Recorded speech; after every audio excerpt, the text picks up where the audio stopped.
So I'm gonna do some basic arcs with the microwave oven transformer, and here I got the variac and the transformer, and I disconnected the capacitor so it doesn't charge that, and then I've hooked up my little stick here with a screw in so I can like do arcs, and then I got a metal rod here as the ground. We're gonna start at half the voltage. It makes like this. Doesn't do that much actually, but if I crank it up full, it's gonna do this.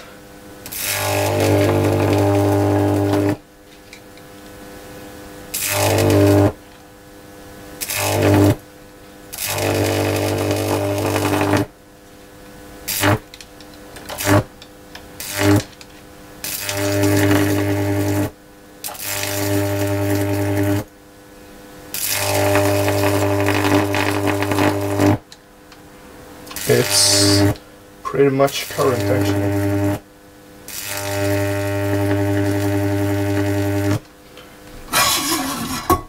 Yeah, that's it guys. See ya.